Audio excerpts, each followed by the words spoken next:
Hello, my name is Tristan DeFrondeville, and I'm here to show you the enterprise level capabilities of the SkyCentrics web applications.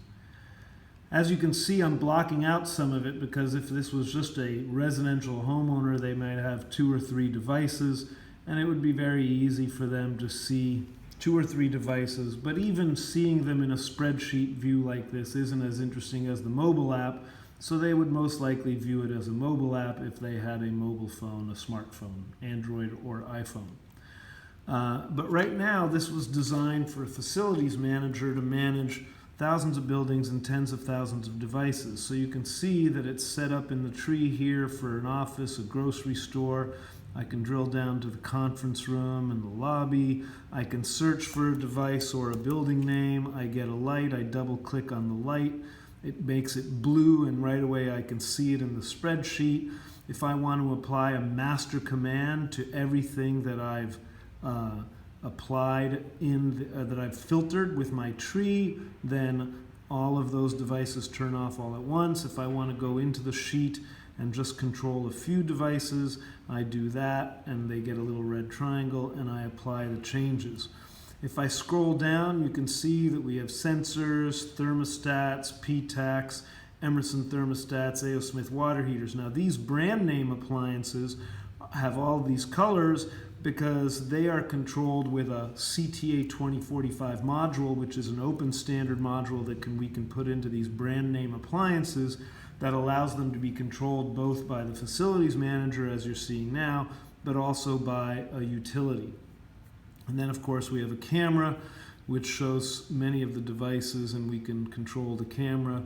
We can go into full screen mode. You can see a Siemens EV charger, an A.O. Smith water heater, an Emerson thermostat, a smart plug, a PTAC unit. Here's the Emerson thermostat. And then to show you the sophisticated permissions for the enterprise, you can have infinite users. These users can create infinite permission sets. You can see that we have sophisticated Linux-style permissions over literally every web page and functionality on our mobile apps and our applications. And then if I go back to standard view, here's the utility sign-up process. So now I can sign up for all of these utilities that have demand response systems or pilots in place that they're working with us. And as you can see, a fairly sophisticated set of utilities. And then you go, when you sign up for the utility, you're brought to this setup contacts where you manage the contacts that the utility demand response events and grid events will be sent to. So I have set up a phone number, and we will be getting those events by text and by email. You can manage and choose as a user and an organization which events you want to participate in and which notifications, so that you don't get over notified. So right now, I'm going to now go to the utility view. You can see that in the utility, everything's green, so that clearly they can see there's a big difference. And the utility wants to organize things by substation and other ways, so you can see that it's still the same types of devices, but now they're being seen and organized in different ways by the utility. The utility has a dashboard where they can see all of the device types. The facilities manager has this dashboard as well. You can see if I refresh the dashboard that everything's in idle normal or running normal state. I forgot to show you, if I quickly go back to here, that also all of these show whether there's an event or not. There's no event, so it's green. And there's a commodity info, so you can see whether there's storage capacity in the water heater and whether it's on with an instantaneous power usage. So all of that is delivered through that open standard CTA 2045 device. Here, as a facilities manager or the utility, I'm seeing all of the storage capacity and instantaneous load of all of these devices. And then I can use a demand response scheduler like a Google Calendar to run sophisticated events, so I can choose whether I want to load up all of the devices and store energy in water heaters and pool pumps, or I want to shed their loads or do a grid emergency or change their power level to any level. This is for EV chargers. and pool pumps that are easy to control the power level. I can choose repeating events weekly, daily, or every weekday, and I can set those events up and choose the substation or other groupings that I want them to apply to. Just to show you what some utilities have done, these are the sophisticated May events. You can see they're loading up pool pumps, loading up thermostats before they shed the thermostats so that there's the least impact on the customers. And all of this can also be used for sort of microgrid resiliency. The facilities manager can go in and run these same kinds of schedules, or during a disaster or an emergency, they can load up all the water heaters and things that they don't want going on when they have to slowly do phase shutdown of the facilities. So right now, I'm going to go and create an event. So I'm going to create an event, and I'm going to choose a start time of 2 minutes from now.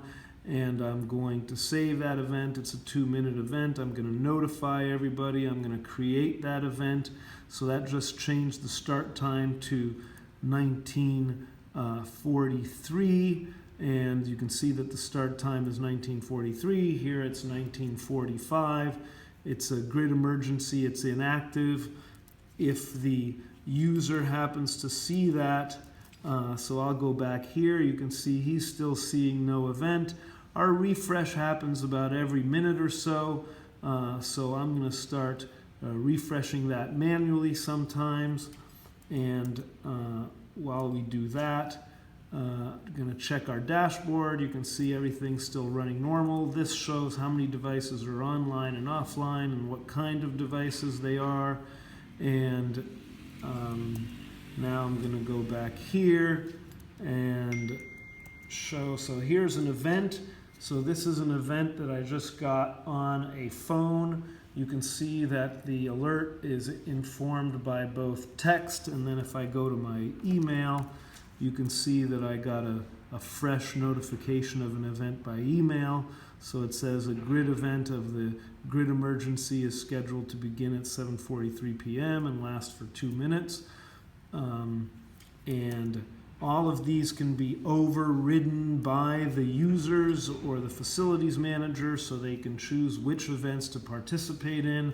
We're working with utilities such as Con Edison, and they incentivize the facilities managers or the owners of the apartments and residential units to be paid for every event that they participate in, which helps the utility manage peaks. So you can see that now colors started changing. So here's a grid emergency. Now I know that there's an event occurring. I got a second text to show that the event has started. So here's my second text. Probably got a second email as well. So I can go back and see my email. There's that second email. If I'm logged in as the facilities manager, I'm going to start seeing these things. As I refresh, you can see that there's an idle curtailed mode, and so things are turning off, and that's how the event operates. And that is an overview of the SkyCentrics platform.